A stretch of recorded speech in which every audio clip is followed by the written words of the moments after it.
You see the little gold pieces on the trees? I can order my builders to come and chop the trees down. But like the neutral villages or whatever, they only spawn when there's like two trees on either side of the territory. And like for instance, if I was to get rid of, oh crap, I forgot they like to wander out over there. Come on, get bows, defend yourselves. Over here, like you'll see, I don't know if you can see my mouse pointer or not. I can't. Like if I destroyed this tree, then this village right here would just disappear, and I would no longer be able to hire people from it. So you always want to get the side that, or you always want to make sure you have as many villages as you need before you expand. Because if you expand too soon, then it'll cause you to not make enough money, I guess. And if these guys, attack too aggressively, then you'll lose your your ability to survive. I don't know. It's a really good game, and it's really well made. I feel there's the bits and pieces I don't like. Like there is no real tutorial. Like it'll give you like a little bit of insight at the beginning of the game, but it doesn't really tell you anything about the actual game. Like for instance, I don't like I didn't. It took me forever to figure out what this does. The 3 gold above this allows you to pay to like keep your banner like through other playthroughs. So like every time you die, you have to start a new king, or every time you lose your crown, you start out as a new king or queen. You can change, um, and like your banner changes every time. So if you find a banner you like, you can pay 3 gold to keep that banner through your playthroughs. This is the gold chest I was talking about. I see it just dropped like what 5 gold. Anyway, occasionally that'll stop. Eventually that'll stop dropping large amounts of gold, and it'll be very frustrating and hard to make money if you don't expand fast enough. As I was saying earlier, that nifty trader guy is very, very useful. What day is it? It is day 4. Okay, I have to hurry. I have to build stone walls by day 5, or I'm gonna be screwed. But the only way to build stone walls is to find like a little chapel out in the woods, and that chapel has you pay a certain amount of gold, and it lets you upgrade your buildings more.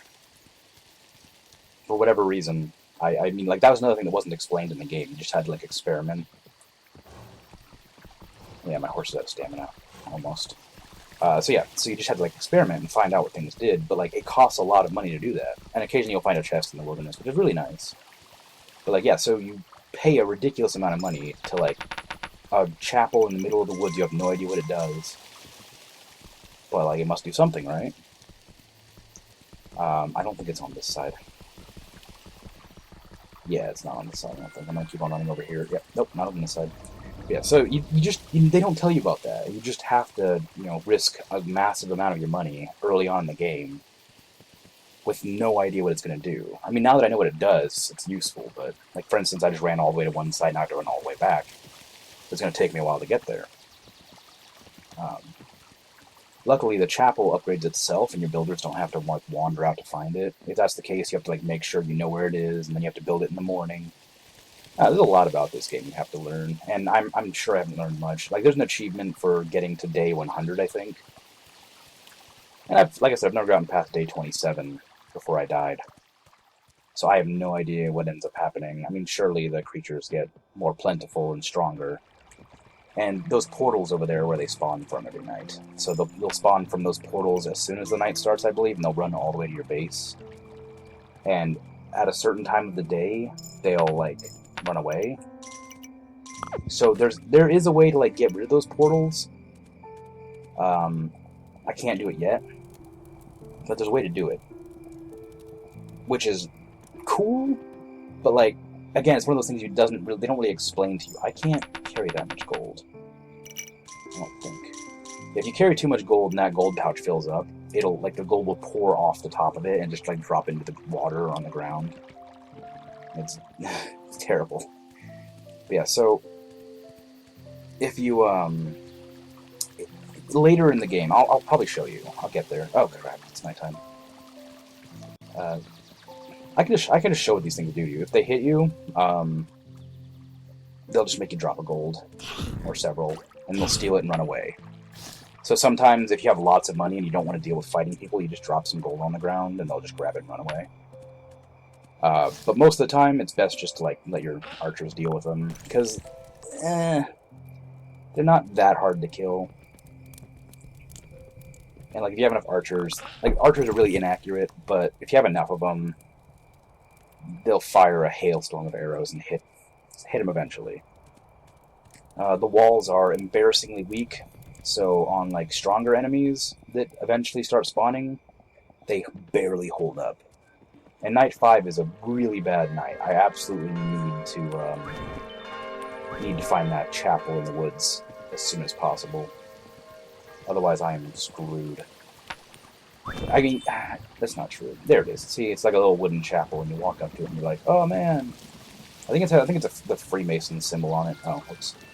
Yeah, but so you pay 7 gold, and it'll like upgrade itself into this stone chapel thing. Cool, awesome.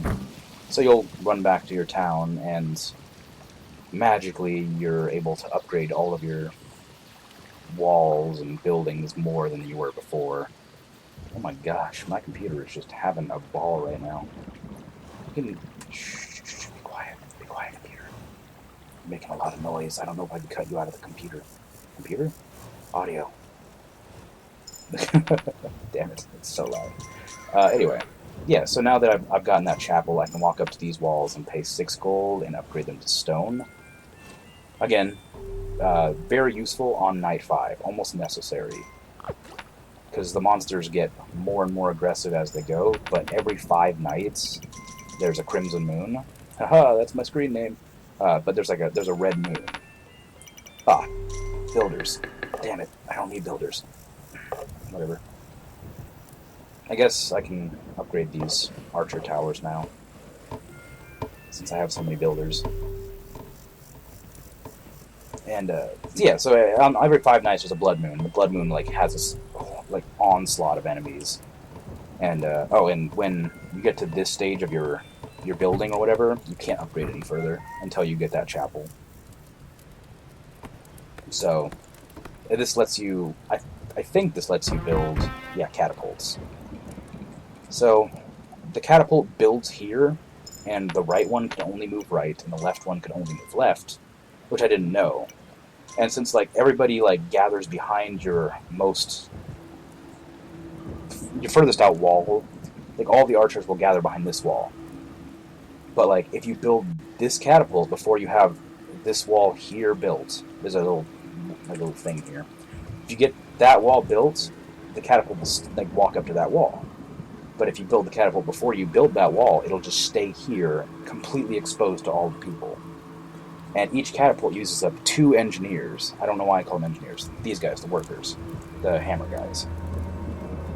So each one of the catapults uses up 2 of them. So you'll have 2 engineers and a catapult just hanging out there with no walls protecting them if you build the catapult too soon.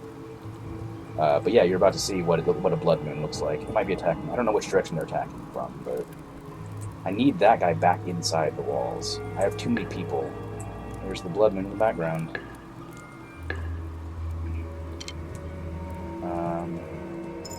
Like they usually, I think they make it to the town when the moon's like in the middle of the sky. The problem is like you don't know which side they're coming on until you get attacked, and occasionally they come from both sides. Must be this side. No! Damn it. Well, there he goes. So yeah, it's just this massive onslaught. I think I'm gonna break through this next. So I should probably back up. If they do break through, then your people lose their bows, and then they lose their gold, and then you have to rehire them and give them more bows. Okay, that went better than expected. Okay. So yeah, stone walls are necessary. And this guy is no longer mine because he got smacked, so I have to pay him again. Then he comes back to me, and the builders will come and repair this wall free of charge. If the wall gets destroyed, I'll have to pay extra to rebuild the wall. But as long as it doesn't fully get destroyed, they just come up and repair it. Which is, I like it. It's a good feature. Whoa, frame rate. So yeah, it's now day 6. I'm safe for another few days. But by the time that happens, I better have my farm up and running.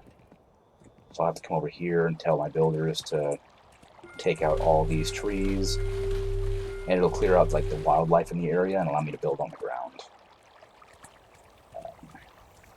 Each tree drops like 2 gold, I think, so it's a good way to make money if you're really low on cash. But like I said, the villagers, like the neutral villagers, won't spawn unless there's a tree surrounding either side. I don't know. Yeah, so in this game, you want to build up, not out. So you want to like build up your defenses before you expand outward. I mean, like right now, I'm expanding outward because I have to have this farm to make more money. Because eventually, like the wildlife, like the animals and stuff, will stop spawning as often.